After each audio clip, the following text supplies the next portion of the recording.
Hey everybody, I'm Jason Ward from MakingStarWars.net, and today I'm with Dave Filoni.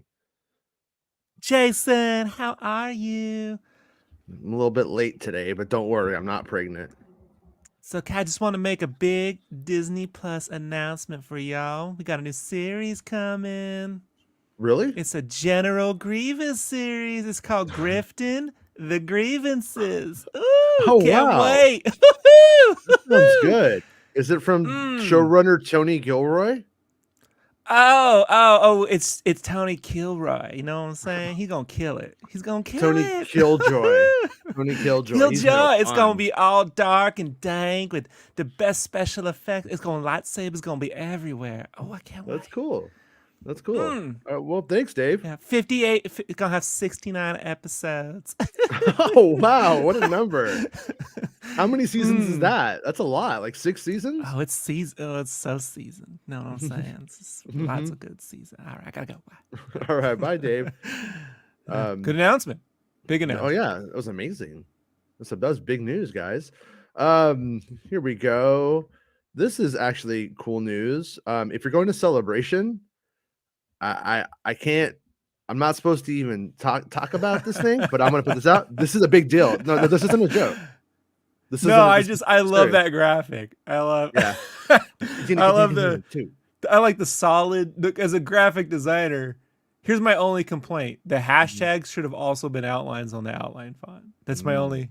See, Okay. see, little consistency, Hey. but I like it. Hey, but this is gonna be a big deal, and there's gonna be shit there that will turn you white. So if you're going to Celebration, the podcasters, Jason. if you're going to Celebration, you should really go to this. I'm not fucking around. I'm like dead serious. This is like go to that. So when there's more actual information, but somebody was telling me some stuff about it today, and oh shit, it sounds fucking good. And then another fake news, I made the poster for Andor. You know, all the critics poster. So You that's should have cool. done your quote in Comic Sans, Jason. The phone doesn't let you, or I would have discovered that on my own. The only device that doesn't have Comic Sans is what was that, Android or an Apple, Jason? It's an Apple. Oh Yeah. Yeah. But anyways, that said though, this right here isn't a joke, just for the record. If you go in a Celebration, you should buy a ticket to this when you can. I don't know when it is. It's the day after Kurt Cobain died, so you're free to do whatever you want. You could do whatever you want that day. You're free to party. You could stop your week of grieving, because I know most of you do that, you know, on this show. Rick McCallum's gonna be there. Rick McCallum's gonna be there. Yeah. He's gonna have that. What is that? Chevy Chase with the Coke. You know what I mean? Yeah. What was that movie? Santa knows that movie. Yeah, but I heard about some of the guests and things like that, and that sounds like, man, I don't think I'm gonna be able to go, but if I do go, I would go there just to go to this. That's how good it's gonna be. So, but today we're gonna talk about and then Grievous was an underutilized character in the prequels who was made worse in the Clone Wars series. Terrible. Man, Santa thinks he got made worse. I don't know.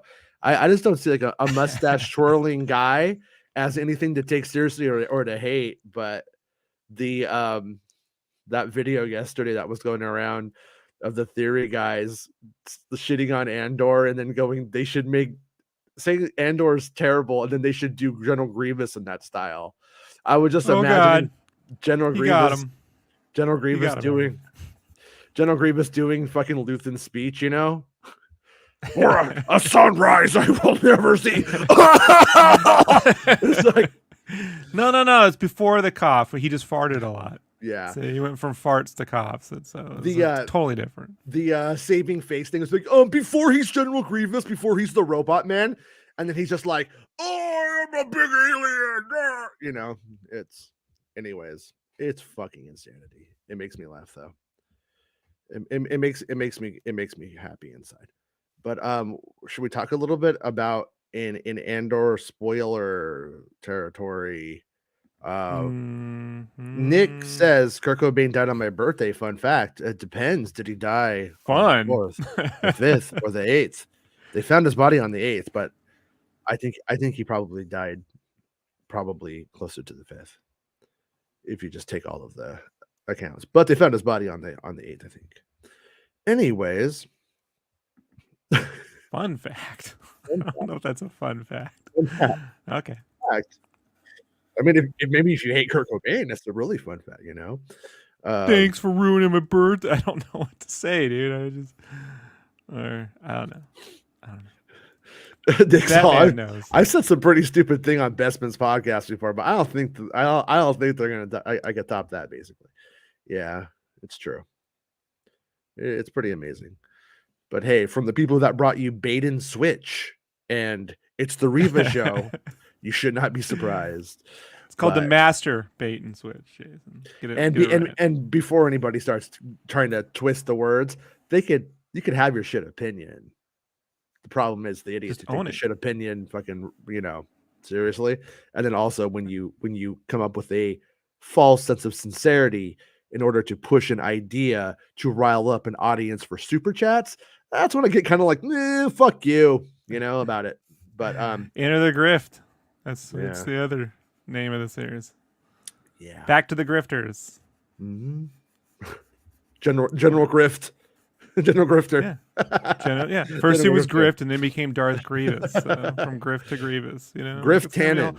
Like this is hey, boy. Aside from who's giving this opinion, right? Which I could ultimately care less about. I would not know if it weren't for the show. That's it's just this is the problem. Like when non-creatives think they can just do whatever they want because they watch a lot of movies. Like, hey man, I can make a fan. Yeah, you can make a fan film. That's what it. You know what a fan film is? The difference between fan film fiction and writing something like an actual story is it tends to be based all around lore. Mm-hmm. Like it's all lore. It's just what I want to see lore. I want more lore. There's no actual like, hey, we got a journey. We got this thing we want to do. We got this thing we're gonna say, and here's the backdrop on which we're gonna tell. It's just I want to find out. This is the inherent problem from prequelitis. Right? And it's that we're going to take a character and we're going to see him when he's really small all the way until he's really big. And there, we got an arc. Like, and it's just, they've never gotten past that. They've never gotten past it. So, which kind of links up into our topic of the day, which is will they or won't they with Syril Karn and Dedra, the monster lady. The little boy. I'm not interested, Jason.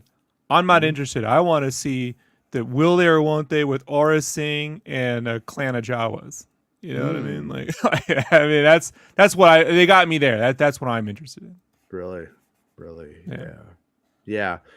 Oh, by the way, it's letting me add like polls now, but I put one in the chat, but I don't know. Yeah, see, like I could see the poll, but I can't seem to. I'm gonna end the poll.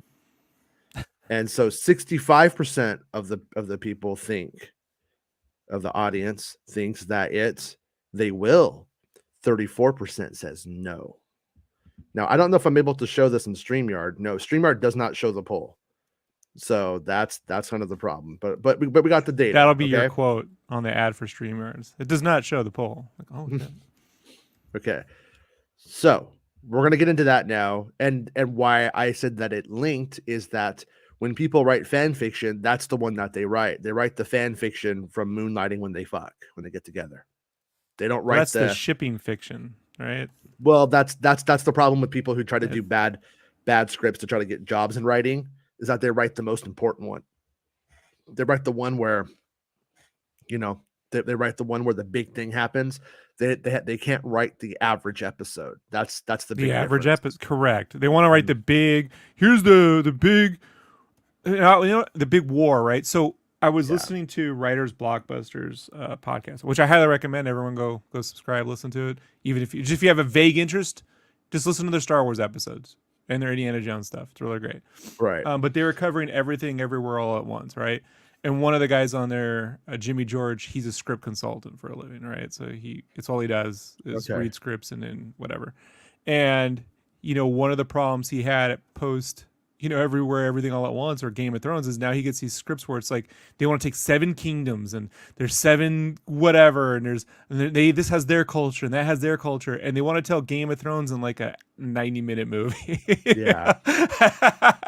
And I'm like, that's what we're up against here, folks. That's the problem. When you go, well, why is all this stuff taking so long? Because there's fucking 8 different stories, and you actually give a shit about everyone. That takes time.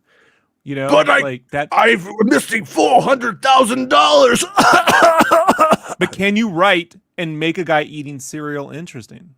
Mm-hmm. I mean, literally, and can you give not just interesting, but can you give it there's an actual reason for that scene? Like there's a dynamic that's happening there. And if that goes above your head, I don't want it. I just want GoBots versus Transformers. Okay, and here's the thing, right? Back in Cybertron, the GoBots were... Okay, shut up. Just smack that shit right out. What was that? Remember in Ghostbusters when Vankman smacks that thing right out of his hand? That's what I just did. That was exactly what I had in my mind when you said that. Yeah. All right. So what we got with a poll? So we got more polls. Santa's got a poll. So anyways, yeah. Santa was fat shaming because I can't see my penis. He was. That's what he said. I'm kidding. Ari asked, can vampires see their own penises? Sorry, go ahead. Not in the mirror. All right. All right. Will they or won't they royal guards Palpatine and Masamita? I say no. As far as from what I can understand, the rumors that got around were about the lines and not really probably about the appearance. That's my take on it, because it clearly had grounding in reality. There was those people are mentioned. That stuff is mentioned, but it didn't. It's not going to show up, and I don't believe it will show up in the final episode, unless it's being hidden, and they do a big old fast one, which I don't think so. I highly doubt it. I highly doubt that will happen. So I would not expect it to happen. What I would expect. Now we're going to move into spoiler territory here. So if you don't want to know, now is the time to go and write your General Grievous in a very serious Andor like sitcom. Go write fast Andor. You know what I mean? I want Andor where I'm not bored. So it's just all explosions and no Andors in it. Yeah. It's how Mon Mothma actually saved a group of Jedi, and then they trained her to use special powers. And then she trained the Ewoks because she knew one day there would be a second Death Star, because she had a vision at a tree and there were some wolves there. or you could go with my idea. It's called General Grievances. General Grievous didn't die. They saved him. They took his robot body and put him back together. And now after Return of the Jedi, he's a grief counselor. And he meets with people and he talks about all that they've lost since the Clone Wars. And it's called General Grievances. No, all of this is bad because he's a dumb mustache twirling character that's one-dimensional. It's never supposed to be anything more than that, really. So, yeah. Sorry. Look, Jason, when you give me the chance to freely make fun of the prequels, you're shooting yourself in the foot. You know? Oh no, these fans, they hate it. Make fun of everything. I say make fun of everything. Make fun of everybody. They don't like. Let's make fun of I'm gonna make fun of Arya. Oh, royal guards. And this isn't Star Wars without some royal guards. Sorry, Arya is not filling Syril. So all right. So I was talking to a person today who's seen the ending of the show, and I asked about Syril Karn and Dedra Bone Marrow, and they said that it, like, at the end of towards the back end of the series, or the last episode, we get this like riot on Ferrix, right? Everything's going down. Dedra's out there with her stormtroopers, the black stormtroopers and all that. Death troopers. There's a cover of Let the Bodies Hit the Floor. So they're on a cover chair right now. Like, it's crazy. Like, this one won't fit in Willow. What will it fit in? My asshole. No, put it in Andor. No. So anyways, they go, and so the riot's breaking out, and at one point Dedra gets like completely like mobbed by the Varric's middle Antifa. class, My Antifa. however you want to look at it. And show's so political. But Mr. Karn is there because of what happened in the previous episode when his buddy calls him, hey, and so he runs over there and he Can I just wait, hold on. on this one? Okay, well, people want to hear what happened, so let's get that out. I know. I like the delayed gratification. Okay, go ahead. Okay, no. Let's fucking edge him. Let's fucking edge him, dude. Let's do it. All right, what do you want to say? We're edging him now. What if we delayed so long, the new episode came out? And we're like, oh shit, it's out. It's, 126-hour show. I just like that his buddy thinks they're friends. Yeah. You know what I mean? Like, that's what I was just trying to say. Like, he thinks they're buddies, and Syril still has like, no, I'm in charge and you're nobody. You still report to me. He's still in his head. There's still a chain of command. Yeah. Well, he still like does he call him Mister or something like that? He like still speaks to him like with respect, like he still holds rank. Like in his mind, like he still holds rank, man. I was thinking about this because I'm like, I could not imagine. I guess, you know what? If I hadn't seen someone that I knew in the military, I knew a guy named Sergeant Howe. I haven't seen Sergeant Howe since I was in the Army. The first time I saw him, I'd be like, Sergeant Howe, because I don't know his first name. You know what I mean? Wait, what's his name? Sergeant Howe. Okay, I thought you said start now. But what you in the military, you tend to just slur shit, right? Mm-hmm. So you don't call Big Saul, right? Big Saul, it's Sergeant, right? So Sergeant Howe. So it's not I mean, Saul hey, Sergeant Howe. It's Saul Goodman. It's all good, man. But if I knew his first name, I guess maybe he just never knew Cyril's first name. Maybe that's what it is, Yeah. Because I don't know. That's what I was thinking. But I wouldn't call. Yeah, it is. Maybe I do it myself. Maybe I am that guy. Shit, I'm that guy, Jason. All right, never mind. Why'd you call me Jason? You're supposed to call me Mr. Ward. Mr. Ward. It's General Stryker to you, doll. You like how I threw that one out there the other day? It was pretty good, huh? So I'm going to say that this ends up falling in the they won't, but they will category. Syril, I guess, is like sort of like in disguise. He's there like as like one of the workers. We've seen the screenshot of him from the TV spot or the trailer. Can't remember what it was. Correct. Now. And so he like has like a gun and he sort of like takes her. And like I don't know if the crowd thinks that he's kidnapping her to go kill her, or if he just uses the gun to take her because they don't have guns, maybe. And but he takes her away, and then they like look in each other's eyes, and it's like, oh my god! It's like that's when the music from The Bodyguard starts playing in her mind. It's already been playing in his mind. The Dolly Parton version, though, the Whitney Houston. No, the I just been fucking doing crack with Bobby Brown version. That version, yeah. Okay, yeah. So, where's your on-screen spoiler tag? Right man, there. This whole show is just called Making Star Wars Spoilers. You know what I mean? Like, what show? Look, you're on the wrong show if you're worried about getting spoiled. Like, Jason, come on, man. Nobody has look, Bestman has his own podcast, so I hear. He's the best. But so I hear. But seriously though, Jason, like, come on, man. Like, this is you laid out everything, Kenobi, endless movies, Mm-hmm. Unfortunately, you had the first drop on the fucking stupid bunnies thing. I mean, as much as I like Studio Ghibli, that was a waste of time. Oh no, I didn't have that. Oh, I didn't have that. Well, you were talking about it, but I mean, like, I don't know. Like, this is the wrong show to be worried about spoilers, guys. Okay, like, well, I gave a verbal warning, so if you I mean, what are we supposed to do for podcasters? We're gonna be like, hey, where's you gave we're gonna talk about will they, won't they? Then leave. Yeah. So here's where I get mad at shows when I'm listening to a show that says, "Hey, we're talking about Black Panther 2, right?" And then they just stop dropping all the endings to House of Dragon. You're like, what does this have to do with that? See, that's where I feel people should be more. Although House of Dragon, that was weeks ago now, so I think it's kind of like still haven't seen the ending. Still haven't seen the ending. What episode are you on? I don't know, man. Like, which one? I don't know the numbers when I'm like watching them. What happened? So the last one I watched was when was the last one I watched? Shit, they're kind of blurring together now. Like Yeah. the dude killed the. It was the one after he won the war against the crab people.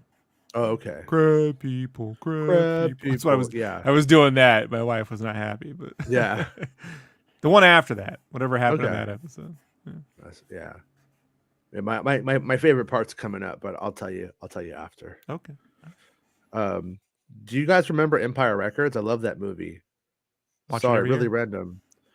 When it came Rick out, Training Day. I hated it when it came out.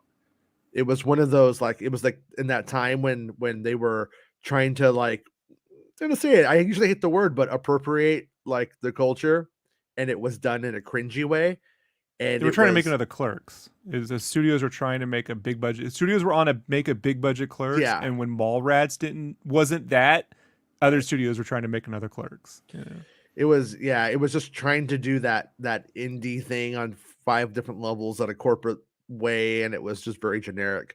And over the pandemic, I watched it at a girlfriend's house, and I was just like, okay, like I could forgive it now. Now it doesn't matter. The war was lost. The socialist art war was lost. Go ahead, take it. It's fun. They saved their store for like 5 years, and then Napster killed it. Napster. Yeah. Yeah. Yeah. I had a comment on my personal YouTube today. Someone was like, I've been looking for this song for like 10 years. I had it burned on a CDR that I got from Napster. And I was like, well, that's why I couldn't live off this. Thank you, friend. But no, I was happy. But hey, Eric, how's it going, dude? And Arya says, if the Death Star prison camp escaped, I would have wanted to see Palpatine's reaction because of how big that is. Damn you, Tony. You know, like I always say, like we need to respect the layout of the show. It's an escalation. You can't jump the line. If you jump the line, you just, what's the point, you know, on that front. Everything is escalating. And I'm hoping that format continues next season. Here's the thing: Palpatine doesn't care about any of this shit. Like you folks are like, no offense, like I put this in like the post prequel era where everyone gets a POV. But if you go back to even the original novelization for the first Star Wars film, the Empire shuttled himself away after the Clone Wars. Like no one even knew if he was around. The fact that we even saw him in Jedi was like, that's why that dude was freaked the fuck out, because why would the Emperor ever come out of his fucking little cave? You know? Before he was a Sith Lord, he was a Nixon type who got power, was happy to have it, and then left everything to bureaucrats and like the Moffs, basically what the Moffs are, regional governors and all that shit. Just started becoming corrupt and he didn't give a shit. And then like that's what leads to all the bad stuff. And then later on, Lucas starts to paint a picture that he's doing fucking space wizard stuff and letting that happen too. But I don't know exactly what Tony Gilroy's perspective on this shit is. We've never actually on screen seen the Emperor give a big shit about anything at all, really. Yeah, look, you got to get in the head of, look, we've been living with megalomaniacs in American politics, Western politics. Right. Don't call Meg that. I did not say that. I love Meg. She's a dear friend of ours, and you're not going to call her a megalomaniac. That's what she should call her viewers, not megalorians, megalomaniacs. That's what I'm going to call her. Too wrestling for her. She's not into wrestling. But you know, Palpatine could give 2 fucks less if whole planets were revolting against one, if whole systems were revolting. He believes he's above every fucking thing. He's interested in his Death Star because once he has that completed, then he could just kill anyone for fun, like just take it around, blowing shit up. Like he does not threatened by anything. All this interior stuff is a product. Like the ISB, like why do they care? They only care because they're in a position of constantly vying for scraps of power. And when you're vying for scraps of power, paranoia is deeply rooted in that. They're paranoid of each other, even at the ISB. So yeah, they may have these jobs and they're preparing for all this stuff, but what they're just doing is trying to find a way to have control in their life. Because at the end of the day, if the Emperor wills, as Andor's found out, that everyone, including the ISB, has to start building the Death Star, that's it. They all have to do it. It's a false security mechanism. And I truly don't think this is something I ever could have understood until after the fucking fascist government situation we've been dealing with in this country for the last several years. You know, like I get it now. I heard about it. I read about it. I've been to Eastern Europe. I had friends who actually escaped East Germany in the 80s, you know, but until you experience just a little bit of it, you don't understand it. And that's what we're seeing. Could you imagine Palpatine in a room with all the monitors going around the galaxy trying to keep track? He could give two fucks less, man. Yeah. He's just getting high on Space Lizard and fucking and finding ways to get Vader all worked up. You know, I'm gonna get Vader worked up today. Yeah, that's it. Yeah, I don't think he's. I think we have a situation where no one takes the rebellion very seriously until they blow up the Death Star. And then like we have what Andor's done with the heist in Aldhani, where like you took the money and then like they're getting concerned, they're getting angry, but it doesn't seem like it's a really big deal to them until then. But is that an I? Is that iodine 74?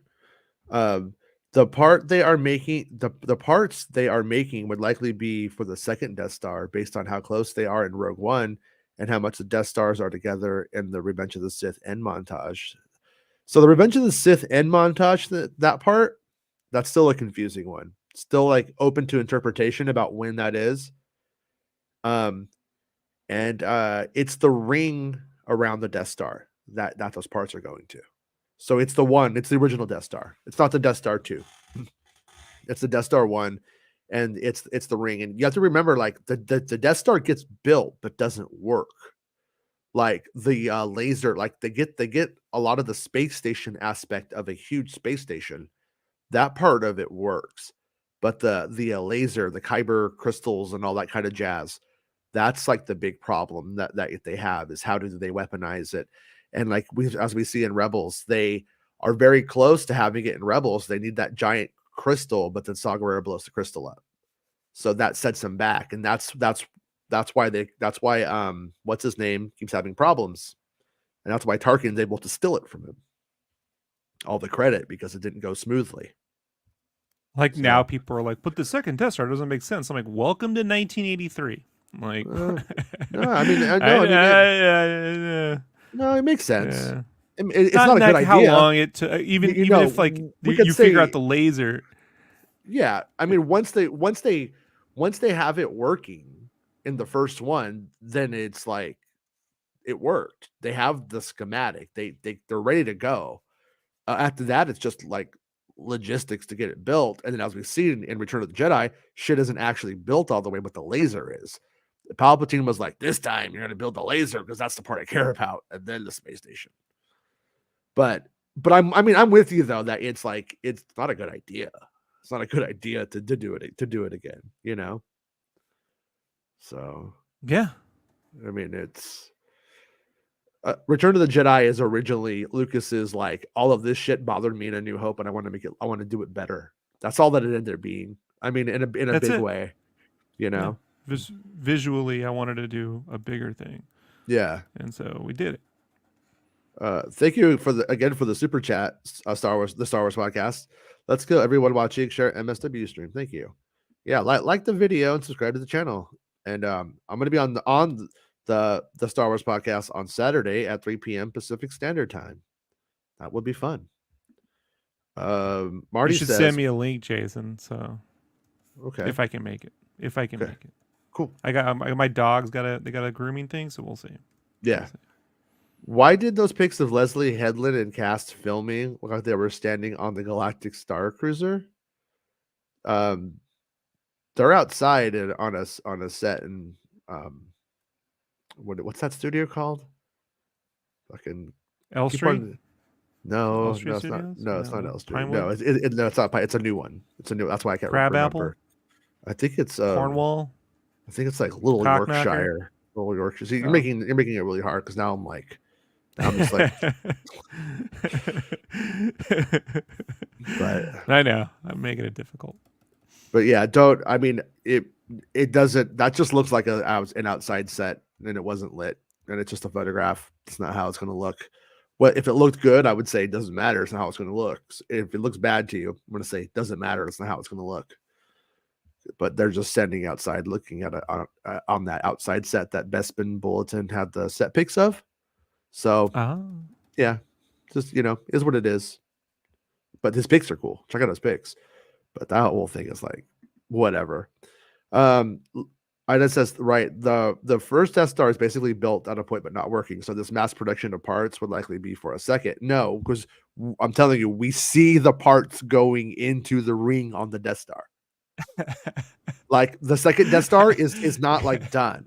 It's like not finished. It's like, like a giant dinosaur, like a bite out of the side. You're telling him a scene to come. Yes, Jason. I don't think this individual. I don't think Iodine knows that you're talking about next week's episode.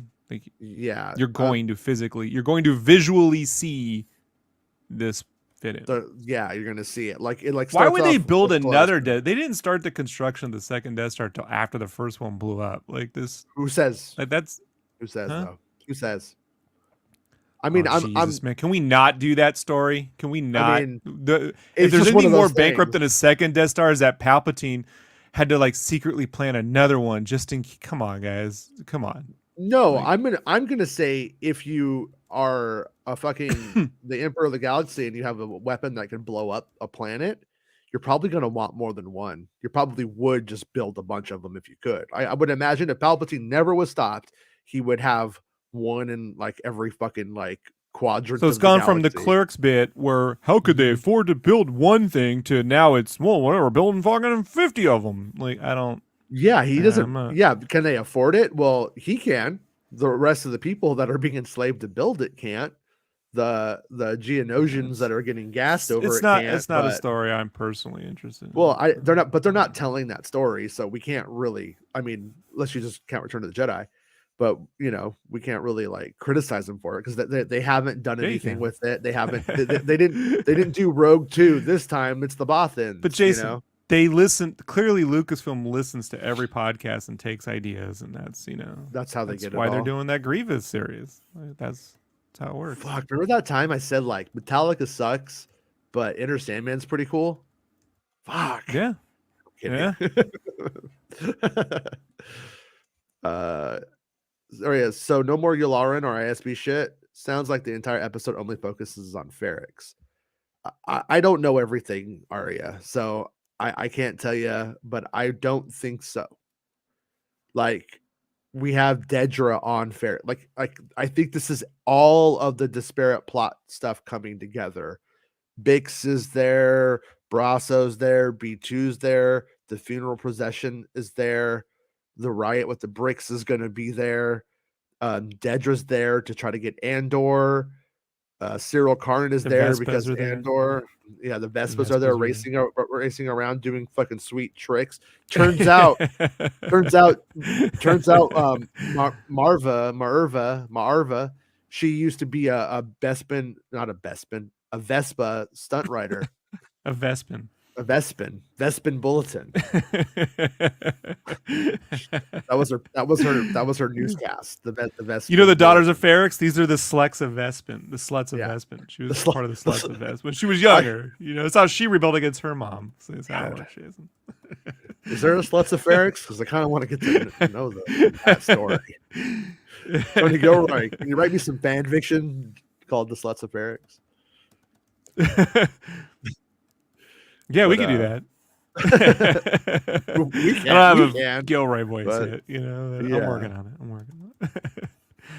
it. And then Tyrant says they weaponized the Kyber crystals by breaking it down into a cheaper drug and putting a higher punishment on it once they flood the streets of impoverished planets. Or J.J. Abrams just goes, wow, all that cool work you guys did was cool, but what if every Star Destroyer had that laser? I take it back. That is the worst idea. Always the worst idea. Give every Star Destroyer Death Star laser. I mean, come on, man. Is there anything more?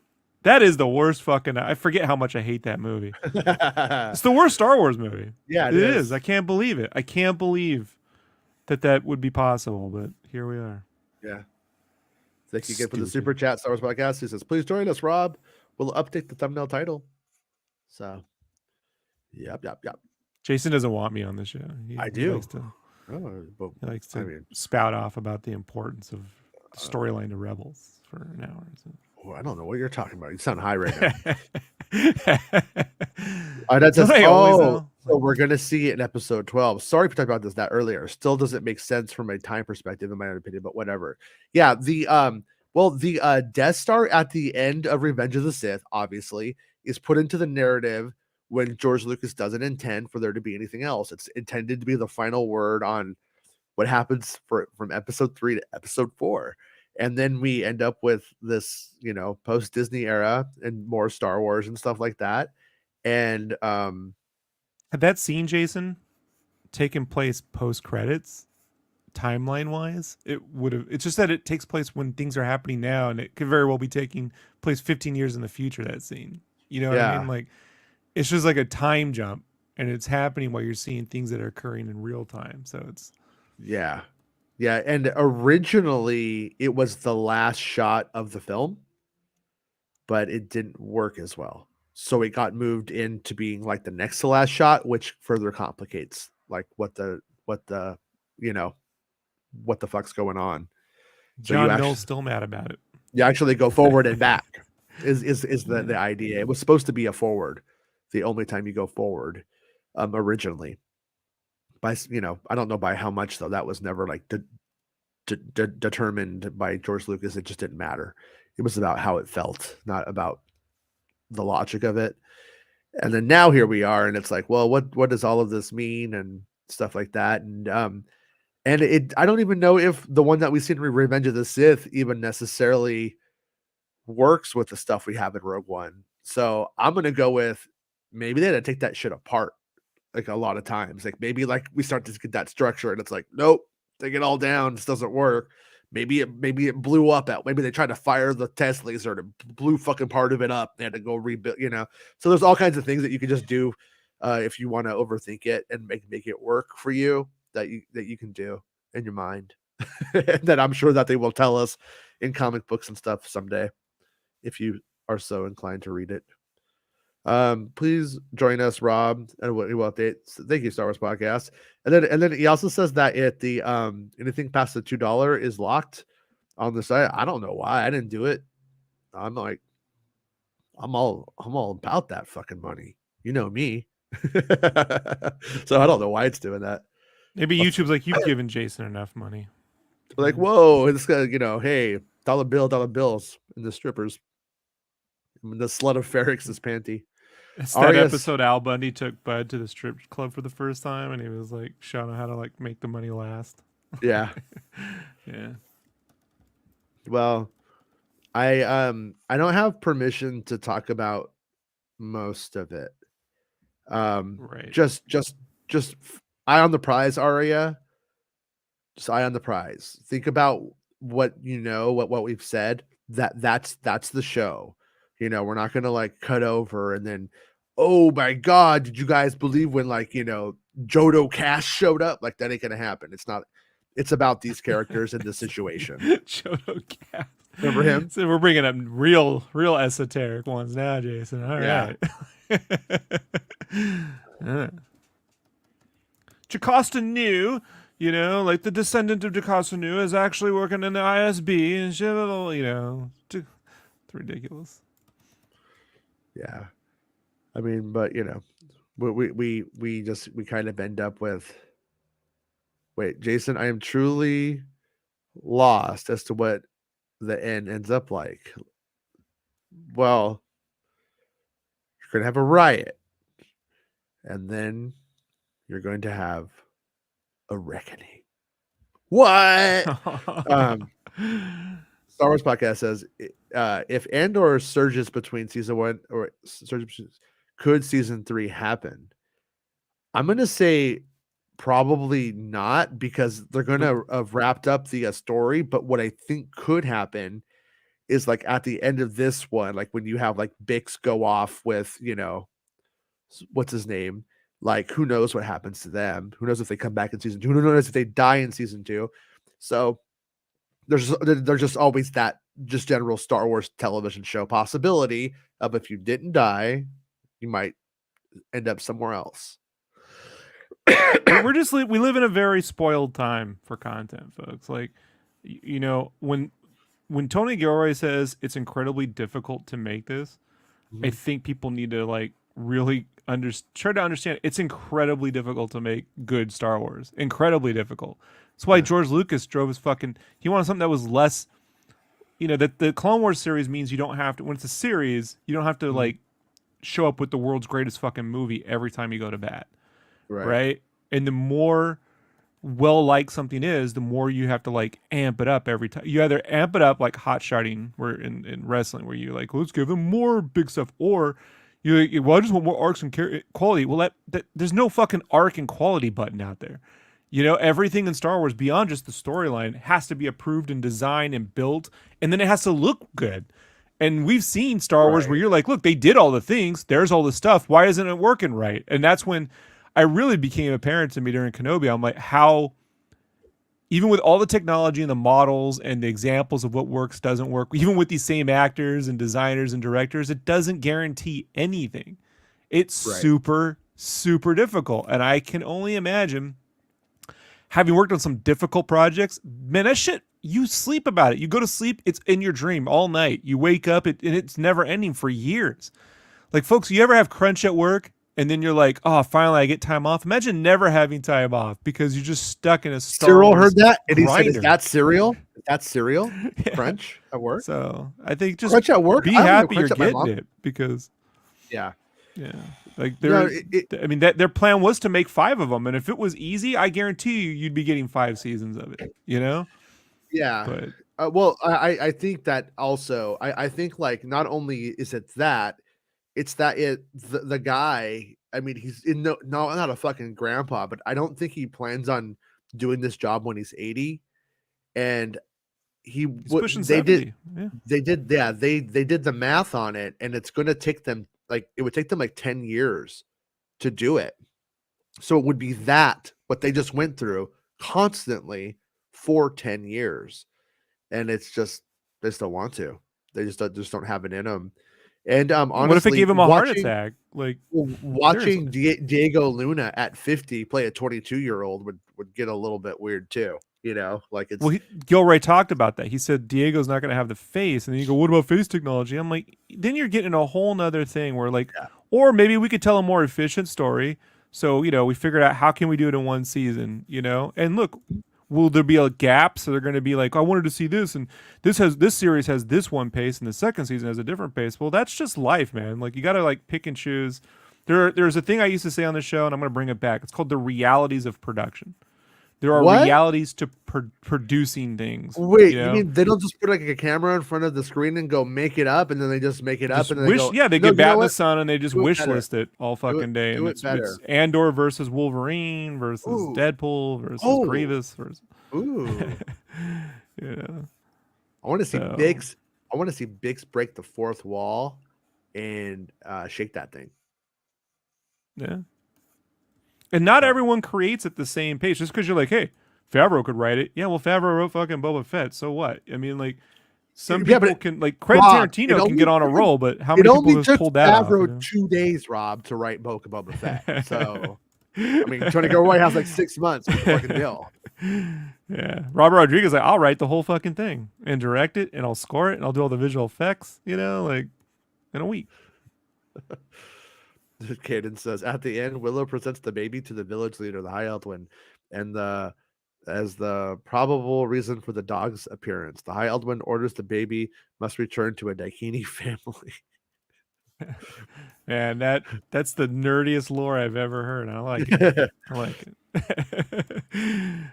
There was a moment when I was watching Willow and they say human being, and I was like, they should have said Daikini, and I got mad. I'm not. Everyone seems to like it, Jason. They were going. It was funny. Campy was going through all the reviews, and he got to one. I guess old Jordan Mason gave it like a so-so review, right? Like liked it, but whatever, right? And then John stopped talking. I'm like, come on, there's two out there that were critical. You know, I know he follows you. Me and Bespin both gave it lower. Low. Here, yeah. Well, I can't review the show. I'm not allowed to until that day. I am. I think it's great. Here's the only thing that I don't think I'm breaking an NDA by saying this. Because you saw the first two doesn't mean you know anything.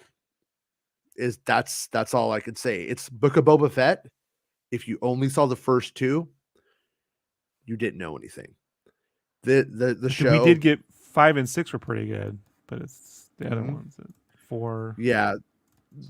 The what was the old analogy that wasn't true, but it's still a good one for about fascism, the frog in the boiling water kind of thing. It's like that. It's you're sitting there and you're just watching it, and that temperature's just going till Enter Sandman shows up. And then after that, if you didn't see Enter Sandman, you need to shut the fuck up. That's what I say. If you didn't see Enter Sandman, you don't know what you're talking about. But Jason really doesn't like Metallica. You got to understand, but a lot of people like myself love Metallica. So like, oh, you know what, dude? If you don't really have a Willow has 3 of my favorite songs ever in it. I like girls, but I don't want to eat them on pizza. Like I don't want that in my Willow. It doesn't make sense. It doesn't compute. Like I keep telling people, if you were watching Book of Boba Fett and fucking Nothing Else Matters started playing in the middle of the song while he walks in the desert because his sand people are in, how would you feel about that? Would you feel good? Because if you would, then you're gonna love Willow. And I would not feel good about that. I think 98 Degrees should have been playing out in the desert. For a lot of reasons. If you went and you were reading Attack of the Clones spoilers and you fucking you went ape shit because NSYNC might have been in it. Well, in it, yeah. Well, wait for this, because I mean that's kind of like where you end up. You know what I mean? But a lot of people, Jason, I try to tell a lot of people, they only have a memory of Willow. So passing, they only saw the first 2 episodes. They only saw the first 2 episodes, so it doesn't happen yet. They haven't. You're right though. I agree with you though. I do agree with you. There's most people critical. Like my you know me. I'm a megalomaniac. I love Meg, and Meg, she loved it. She had a great time watching it, but she had only watched the movie like the day before. So like Meg has spent more time with the new Willow than the old Willow. And like, and my whole thing is it's designed to be a new thing. It's designed to like start fresh. It's literally called the prequels, Jason. But that's what I'm talking about. But the thing about it is Willow doesn't bring anything new to the table except for combining Star Wars with fantasy. That's what it brings to the table. And they did things in this that Star Wars would never do. And so I just don't understand why they did that. I just don't get it. It just doesn't. And it's so if it was just a new fantasy thing that Lucasfilm was doing and it had like fucking Lady Gaga playing in it, while I'd be like, okay, whatever, man. If you want to Knights Tale this shit, go ahead, dude. But Willow doesn't. Let me give these people a better example, Jason. Yeah. Right. I'll give people, because they just don't have, people just don't care about Willow. All right. Yeah. I'm just going to be honest with you, Jason. They didn't care when we were kids. They don't really care now. When I say care, they're not collecting and dreaming and hoping like you. You're really the exception to the rule here. What I will say is there's a strong group of people out there that are really opinionated about He-Man and Masters of the Universe.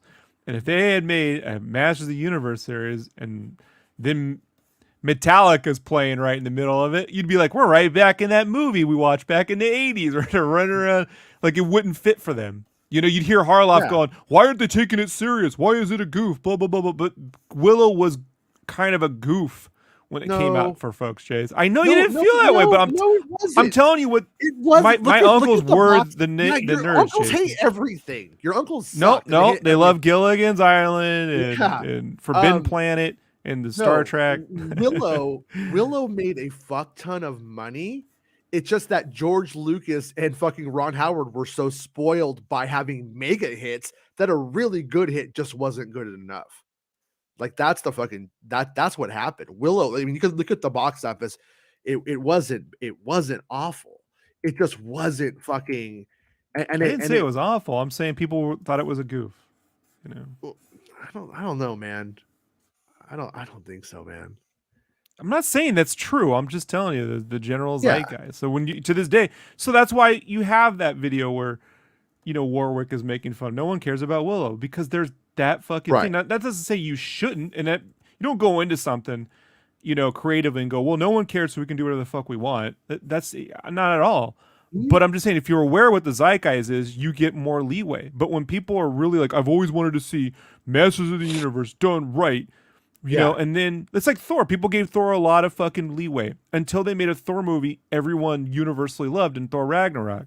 Right. Then when they make a Thor movie that's doing just as much goofy fucking things as they had before, then it's like, why are you not taking it seriously? It's too goofy. Because now you care. Now you care. And so when you care, you want the creators to take it even more down that we care road. Like when Willow came out, the truth is I think most people liked Willow. I think Willow was even like an appreciated movie, but it came out like in a year that fucking rocked. Who Framed Roger Rabbit was the biggest movie, followed by Coming to America, Good Morning Vietnam, Big, 3 Men and a Baby, Die Hard, Moonstruck, Cocktail, Beetlejuice, A Fish Called Wanda, and then Willow. All of those are a good time. Like all of those are like, you know what I mean? Like movies that mostly hold up. I don't know about 3 Men and a Baby, but you know what I'm saying? And I don't know about Cocktail probably does. Fish Called Wanda is a classic. Cocktail, and, that Kokomo song, you couldn't fucking escape it that year, Jason. Damn, they would sing it at Beach Boys song. It's not a Beach Boys song. So sorry. I was in the 5th grade, right? No, 3rd grade when this came out. 3rd grade when this came out. 4th grade, 5th grade. No, 5th grade. I was in the 5th grade when this came out, and I remember the door opened to my classroom. I can't remember why I remember this, but it happened, and you could just hear that someone was driving by. Like you could hear it on the radio. Some car was blasting out their car. Our school was in the back, far away from the street. You could hear it. That's how loud someone. And then the whole song. The whole classroom erupted into singing, and I just sat there and put my head down like on the desk. I don't want to sing this stupid song. Willow is then followed by Rambo 3, Scrooged, Bull Durham, Twins, A Nightmare on Elm Street 4, Colors, Young Guns, Biloxi Blues, The Naked Gun, The Great Outdoors, Colors. Big Business, The Last. You know what I'm saying? Like it's a good year. Number 32 not for Quentin Tarantino. He hated it. Rain Man, The Accused. You know what I mean? Ernest Saves Christmas, come on. Wall Street, you know what I mean? Alien Nation, come on. Short Circuit 2, Short Circuit motherfucking 2. Tucker, A Man in His Dream, 53. Police Academy 5. Yeah, Lucas was like, well, I don't, you know. Big Top Pee Wee, that one hurt. Big Top Pee Wee, that was a joke. I like egg salad sandwiches too. What's Poltergeist 3? What? Arthur 2 on the Rocks. Vice versa. You can't win them all, Jason. Empire of the Sun. They fucking live. So I mean, like, anyways, great movie, and it did fall off because it wasn't appreciated by the people who fucking owned it, though. At the same time, and they were like, oh, the guy from Willow, I mean, the guy from Cocoon, and the guy from Star Wars, they're gonna fucking blow the fucking box office apart. People forget. Like how big Lucas's name was at that time. Like if Lucas's name was attached to anything, not just like fans or whatever. I'm talking about Entertainment Tonight and Wall Street Journal would be saying, this is the next big, like when you hear, oh, this CEO is going to buy Twitter kind of bullshit, right? And everyone's like, this is going to be blah, blah. And it's like, Lucas is making some, oh my, now it's like, hey, Lucas is making Red Tails. No one cares. Like it's just, you know. Nobody knew. I mean, had Lucas made Red Tails. You know, had Lucas made Red Tails with Ron Howard in 1988, would have been a big deal, huge deal. Probably, yeah. You know, yeah. And but anyways, but my whole thing is that there was nothing wrong with Willow ever. There's nothing wrong with the movie. The movie does what it does. It's a fantasy with some comedy in it, mixed with the Star Wars formula or format. And they couldn't do it. They said, you know what? I think they said was, we can't write music like James Horner. This is hard. Let's not try. let's just put pop music in and pretend like, hey, this isn't your dad's Willow, but we'll put your fucking grandpa's music in it. Genius. All right. So Star Wars Podcast says, could Gilroy possibly go on to take up a story leadership role? I know he notoriously doesn't care for most of what Star Wars is doing, but he could be ideal. Question 2, is Syril actually is Syril actually happening? No. I'm gonna start backwards. No. And then the other thing is I love Tony Gilroy, love his stuff. I don't think he's right for all the Star Wars. I don't think he's right to make Star Wars for my son. For me, he's perfect. If it was just for me, let Tony Gilroy do that General Grievous story. I will watch it. But in reality, my kid, it's just he's not a good fit for all of mainstream Star Wars stories. He's just not the right guy. I don't think. But I would say too, doctor probably. Who knows, right, Rob? But go on. Sorry. Dude wrote Cutting Edge, and he did Jerry Bruckheimer rewrites on Armageddon and Con Air and all sorts of shit. So he's got range. In terms of he called his house the house that Bruckheimer built. I think, is that what he said? Yeah. Because they was just doing rewrites for him, but that's when he had to eat. He probably worked on Pirates a bit too. We don't know. Like there's a lot of things you just do not know. So what I would say though is, yeah, look, Tony Gilroy, show ran all of this, true, but there's a lot of talent on these shows, directors, writers, editors, like that aren't getting that credit. So the real question is, what will come out of this crew? Like if some of this crew teams up and old John Knoll has another idea, then you got John Knoll knows, say what you want, but Knoll, I think, hits the New Hope meets Empire like idea pretty clearly. Like John Knoll he's been there for how fucking long, man. He sends off an email and he goes, all right, Kathy, it's time to get you nullified. And he hits send. Nullified, right? So like it's just what you just want with any of these things is for talent to thrive and to be given opportunities, and for the people in charge to know how to pick the right projects to move forward. That's the whole goal of leadership. Goal of leadership is to be able to make decisions. They got to be able to make decisions and not go, we'll just slap something on there and that'll do it. So there's a lot of talent, man. I mean, on the show beyond just Tony Gilroy. So yeah. If he doesn't want to do it, don't ever fucking make people do shit they don't want to do, man. Well, but also don't count out the people that are co-writing it with them. They may be sitting here and under Gilroy, doing really good work, and then they may have their ideas of how things should go, and then they might go do one and it might rock too. I mean, it's completely possible. That's what I'm saying. Yeah, that's what I'm saying. Yeah, that's what I'm saying. Dude. Yeah, and I'm on board with your idea here. I think that's completely in the realm of possibility, and they're always learning too. Like I hope to God when Willow hits its stride, and then people see what it truly is, not what the first 2 episodes paint.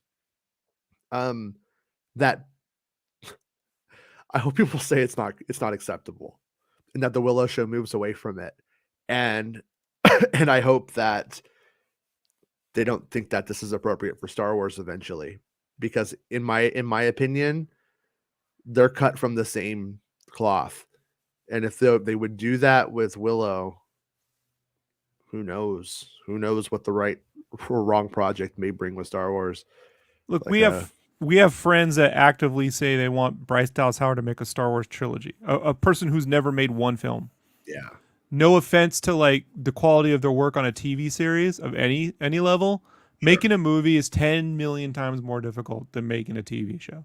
Mm-hmm. It just is. You are, every page counts on a film. Everything has to do 10 different fucking things, 20 different things. There's an emotional scale when you're writing scripts. I was listening to an interview with the Daniels, the guys that made Everywhere All at Once, right? And they were saying that like there's a thing that they learned when they were being taught how to write. I don't know, it was film school, where it was like give yourself an emotional scale from 1 to 10, and every scene, if one scene's a 10, the next one can't be a 10. It has to be like a 6 or a 5, and then a 7, and then a 3. That isn't that way in a TV series. You got time to just pad it out. This is why Netflix does so well with TV series. But if they had to condense Stranger Things down into like 3 films, good fucking luck. Doesn't work. It's also why American Idol music sucks. When you listen to any American Idol song, anybody from American Idol who tries to do anything, everything's at 10 the whole fucking time, because when you're just doing the little clip on American Idol, that's all you really need. Correct. Is the clip. But when they go to do it, everything is just blah the whole time, and it's like Whitney Houston at 10. It's like, no, man, you gotta fucking, you gotta build it up. It's called dynamics. Correct. It's important. And that's also why people don't like the previous episode before the end of an arc in every episode of Andor, because they don't understand. Well, it's also why I was really impressed with really impressed with the Werewolf by Night one shot, because it's an hour long, one thing with no previous knowledge that tells a whole complete story. You know what I mean? It has a little journey and it's fucking fun, and it gets done like in an hour. Yeah. That is more impressive. That's where what would be more impressive is if Lucasfilm did an anthology show where everyone was complete. There's no characters, Yeah. Because this is the only way you're going to be able to find out if the crew can make a film or a series of films. If they have to make something you have no familiarity with, and then within the span of an hour, you're able to fucking follow it, track it, and love it. Like that's the real test. But as we've seen, it's not even a good indicator. I love the Deborah Chow episodes of Mandalorian, but that's not a good indicator that she'd be great for a whole series too. And given how Gilroy has talked about, given how Gilroy's talked about how hard it was to make this, I'm very sympathetic to how hard it was to do Kenobi.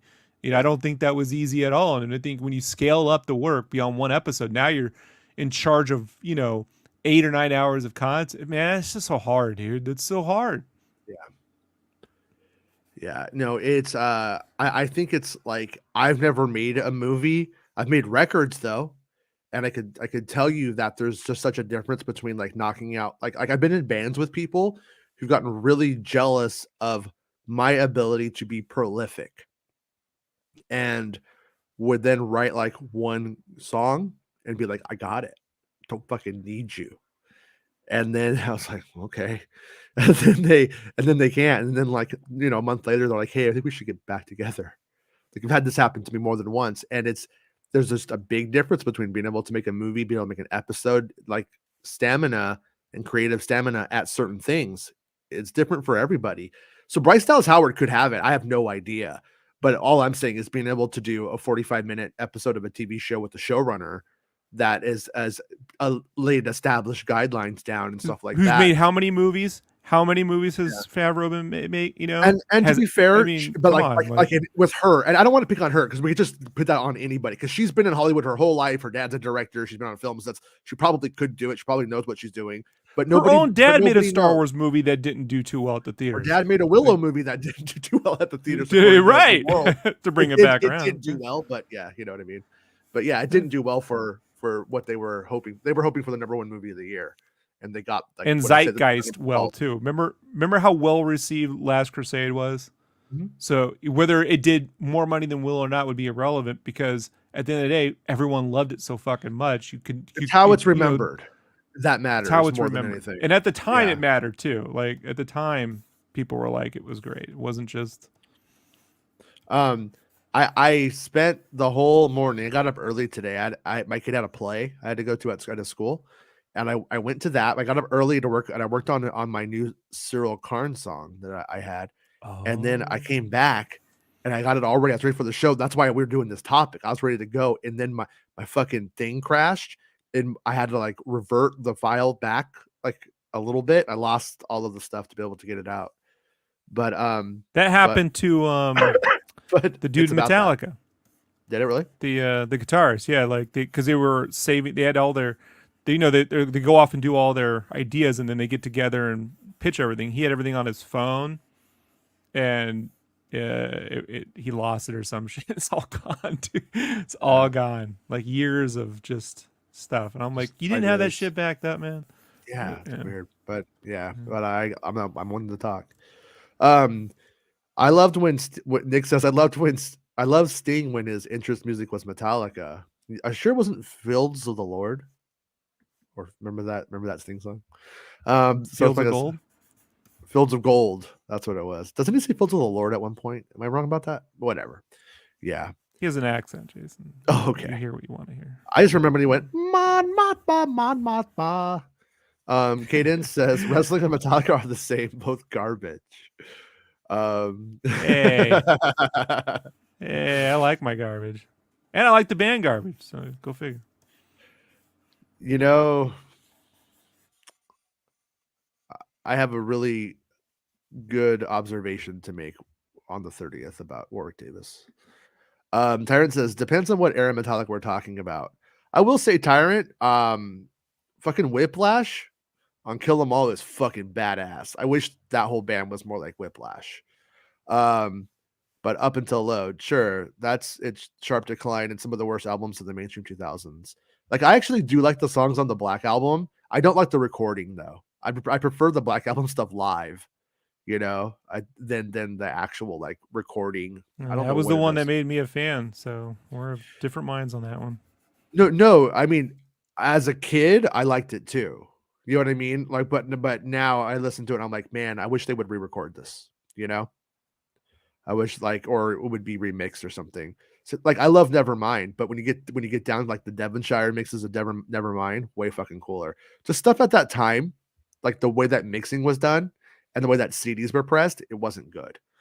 And most things need to be kind of fixed. They didn't know what they were doing yet, so it would be. But for all I know, there's like a remaster, and I haven't heard it.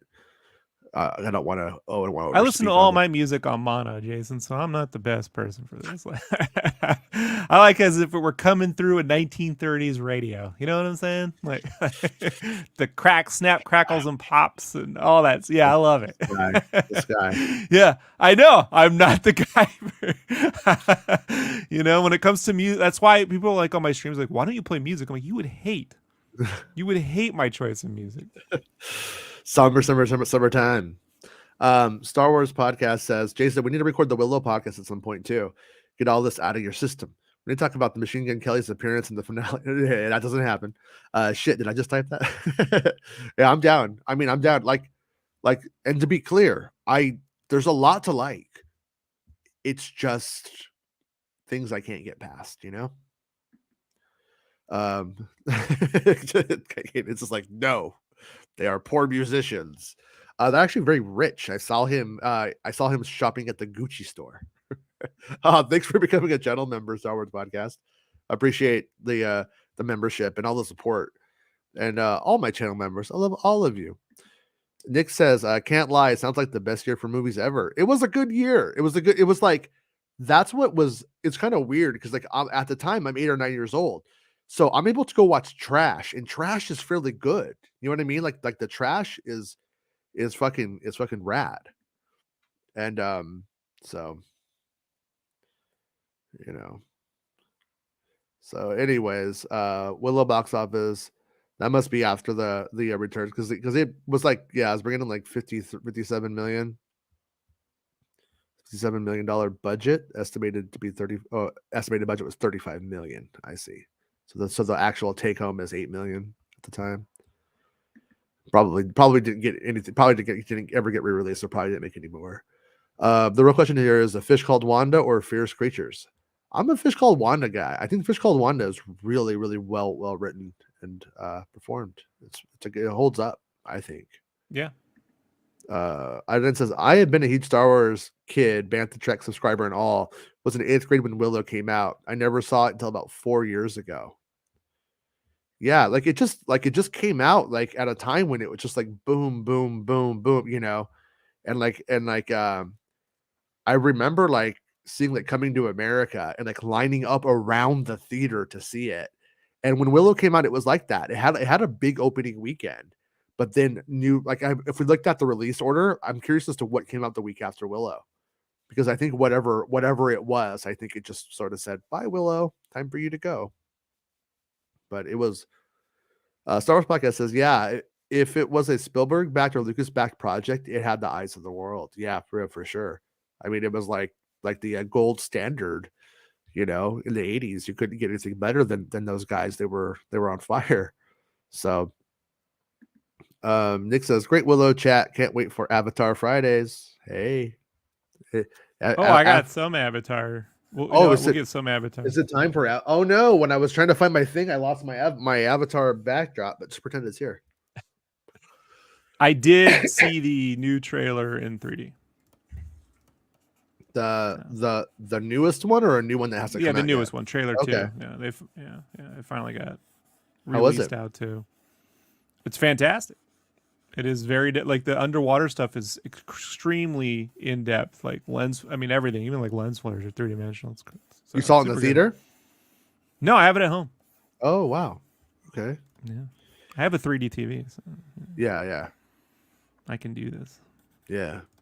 I'm curious if like when I look at it like on my Oculus or my 3D TV, does it just look like the old Avatar stuff, or can you tell that it has like a higher frame rates or refresh rate that we can't access? Does it translate? Does it matter? No, I mean variable frame rate has to do with motion blur during fight scenes. I didn't see any motion blur during any of the fight stuff, you know. Okay. So I can tell you that much. No stuttering or matter of fact, but a lot of that was gone.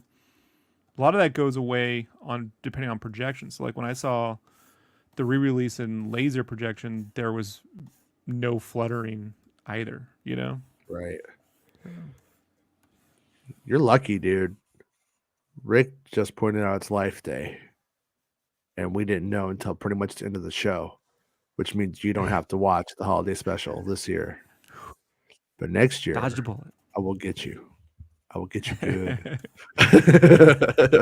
All right. Yeah, Nolan Gareth Edwards. I kind of feel bad every now and then. Like Gilroy, I feel like really shits on Gareth Edwards. He doesn't mean to, but he kind of does about how the movie was in shambles.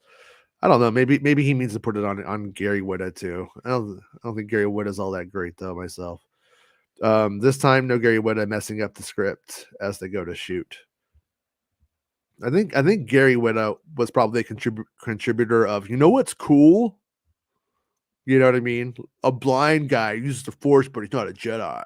You know, I'm sure he was good at the Star Wars the role playing game table. The Star Wars podcast says, also random thought, if Filoni ever did a Three Amigos tribute in any of the Star Wars projects, either reuniting Short, Martin, and Chase, or even a slight loud, I dig that. Oh, I dig that too. A fucking a Guapo. I want a Guapo in space. But they should make a character like that's name sounds like Lucky Day.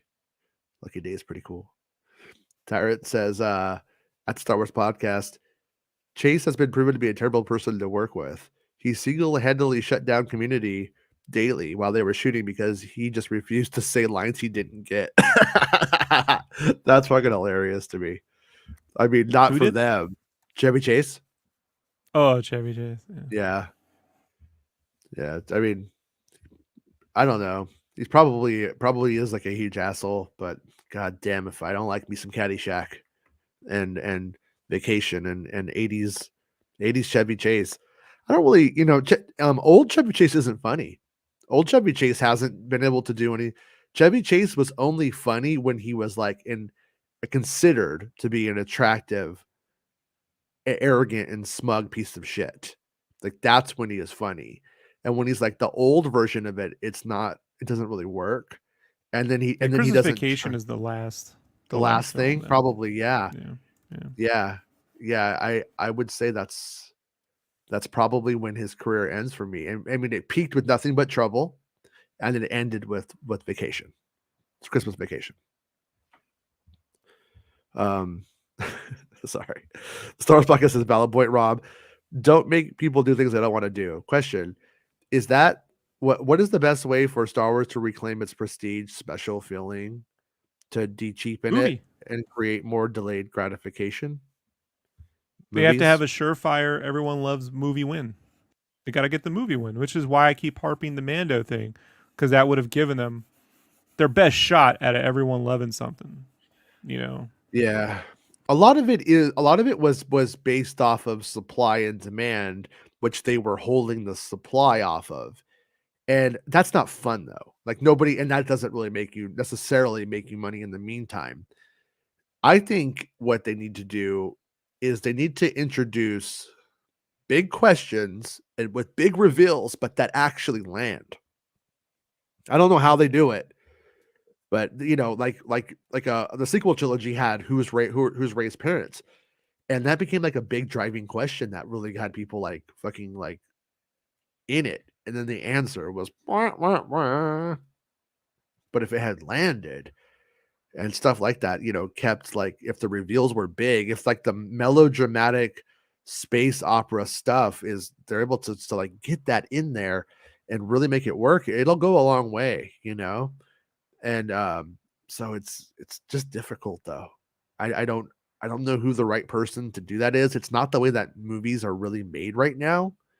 It's the way like there's no one doing that I can think of anyways. And where I'm like, yeah, put them in Star Wars. They can do it. But I'm hoping that we kind of get that back. You know, it's fucked up. It's so elementary and stupid for me to say put the I am your father moments, right? Just make those. Like what? You know what I mean? That's really hard. But also at the same time, it's really kind of dumb and very very simple. It's very just soap opera. It's like they need to know or they need to acknowledge that to some extent we are all watching wrestling and soap operas with Star Wars. It's this weird middle ground of those two things, and you need it, but you need to package it in a way where we don't know that we're fucking stupid, right? I mean, a lot of Star Wars is fucking stupid. I love it. I love it. I mean, I don't feel like I'm watching, something too deep for the most part usually. But Well, it's also like, Jason, it's also like, why watch wrestling in a world where you have a UFC, and it's that's like, why I don't. so, but Point taken. you Though. know, it's helpful to have action figures and characters that can appear weekly and not once a year, and they might get murdered in the ring and never reappear again, right? Right. Like, so you have to present the material in a way that is somewhat believable, but also, you can have a outlandish undead creature dude walking around, you know what I mean? And some Or guy in a the fucking parasol. Rock. The Rock would fucking get destroyed in MMA. But that Right. look at what everybody loves that guy. They don't love him for his movies. His movies are shit. They love him because they like him in wrestling. That's my new theory, and I will not have my mind changed by anybody or anything. That's the only thing I can make sense of the whole thing. But yeah, but making films though, like what Rob said, that's the way to do it. Making good films. It's just that simple. Make good films. Yeah. And I would say Andor brought a lot of prestige to Star Wars television that it didn't have. I love Mandalorian, but Mandalorian is Star Wars wrestling, right? In a way. It's action figures. That's what I Yeah. told you. It's Yeah. action figures, And this is why Andor gets compared to like HBO series and not Star Wars series. Right. And I also think it's important to get the next J.J. Abrams, not when he's J.J. Abrams, but we need that person to become J.J. Abrams in this. Don't go. Don't. It's weird. They've gone too low and they've gone too high, haven't they? With the talent, Yeah. like a Gareth Edwards, too new, too fresh, too green. Then you go up to J.J. Abrams, not green, and you know what I mean. Too established, too set, and believe in his own shit, his own bullshit. You need Well, like this is the difference between a Taika on a movie you don't know him versus a Taika who's wait. running 7 different projects. Did you just say Taika Waititi, who should have made Willow? Would anyone be happy about that? You know who really should have made Willow though? Oh, he would have. No, he was the perfect guy. There was no one else in the world. It was Lord only Miller. Taika. And when they didn't do it, well, I know Taika loves Willow. Taika loves Willow. Oh, you got me there. Loves it. Loves it like but he's just doing too much. He's doing Time Bandits. But he's doing 700 fucking things, bro. All I care about is his Time Bandits, honestly. To be honest with you. I love Time Bandits. Now, Time Bandits can you can put 9 Inch Nails in Time Bandits. It's okay. You can do that if you want to, because it takes place on Earth. So, but Caden says stop reading his messages.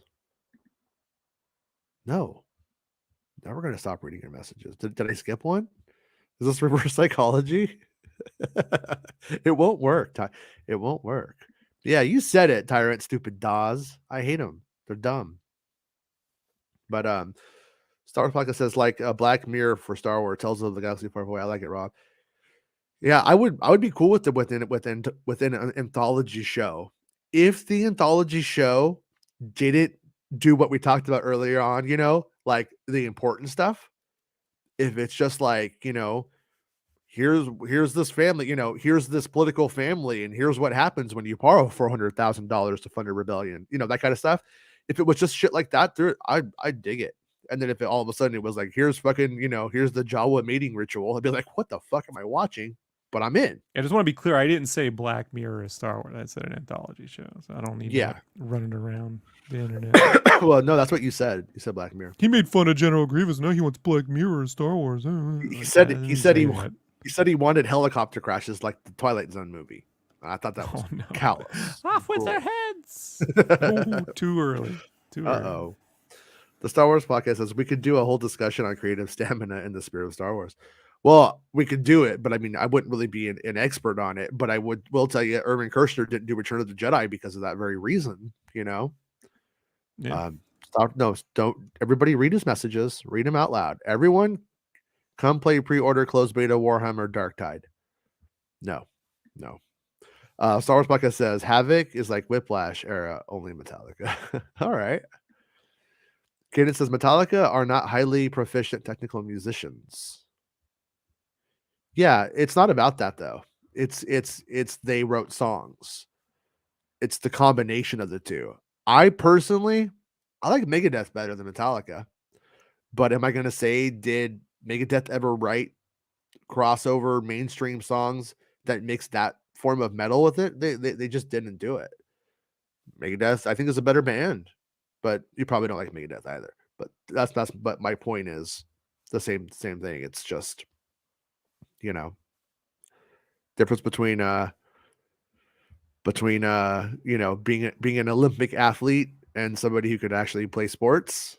Some people can do all kinds of noodling, but that's just noodling. Got to really write songs too. If that's your perspective, you are blind to the truth. I have no idea what you're speaking about. I don't know what this guy's talking about. He's talking about Metallica. He's mad about Metallica. But once again, it doesn't matter because everybody knows Metallica songs. So Metallica pushes the proficiency and being able to write songs for an audience. Metallica's not my favorite band at all, just to be clear. I'm just having the conversation. I only like Queen. That's it. I like Queen and Nirvana. Either I like Skill or I don't. You're a clown. You're a clown. Garbage is great. Garbage were great. So people like garbage. I should like garbage, but I never connected with garbage. It was a little bit too produced for me, which makes sense. It's a producer's band. But Blur, that's a good band. Blur is definitely a good band. Listen to Park Life if you haven't. Nick has for sure heard Park Life, obviously. Also Ash, really good band too. But Caden says something traumatic must have happened in your life around the Willow release.